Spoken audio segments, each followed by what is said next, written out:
This is the Into the Paddock podcast. The biggest driver transfer news there has ever been, actually, the biggest driver announcement there has ever been, and that is that Riley Herbst is going to be racing part-time with Brickware Racing in the NASCAR Cup Series in 2024. I apologize.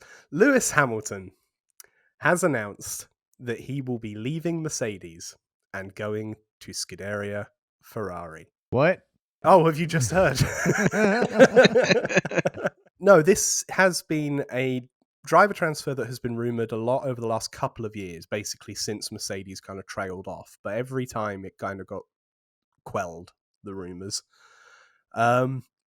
This time, however, was different. It was early in the morning when it was announced that this was a very serious possibility, and then by 7 o'clock that evening, all parties had confirmed it. After last year, when he re-signed a contract to the end of 2026 with Mercedes, lol, I thought that was his last opportunity. I thought that's it. He's going to stay with Mercedes till he retires, and that's it.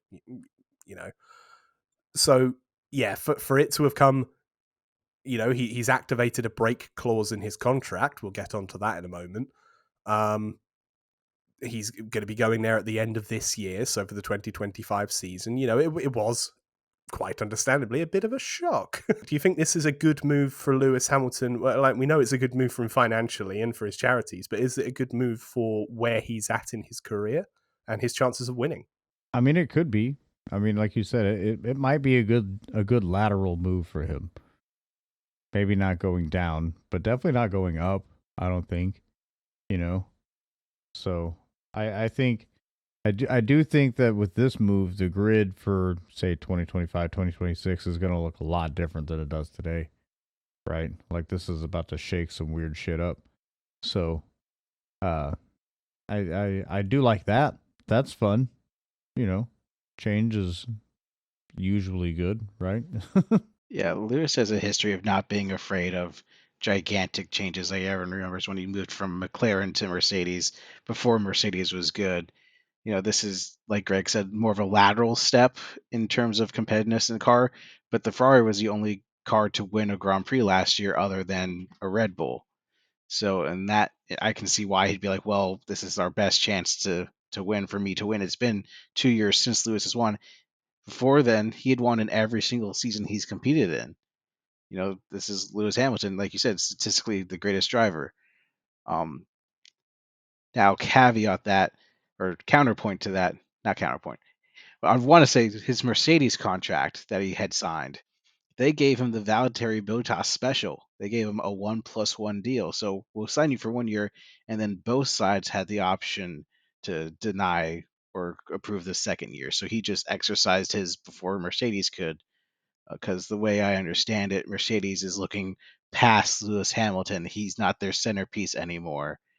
Like they have George Russell, they have good relations with Alex Albon and Williams, and they have Kimi Antonelli, who's just starting his first season in the F2. So if Lewis isn't the centerpiece of Mercedes, he's not their main focus anymore. He wants to go to somewhere where he is the main focus, even though Ferrari is still Charles' team. They might butt heads there, but that will remain to be seen. He just wants to be winning again, and Mercedes hasn't shown the pace to actually win in the past couple of years. I'll say Brazil 2022 was a fluke. That was like perfect conditions for that car on that specific day. Every other time they just haven't had it, barring Red Bull taking themselves out.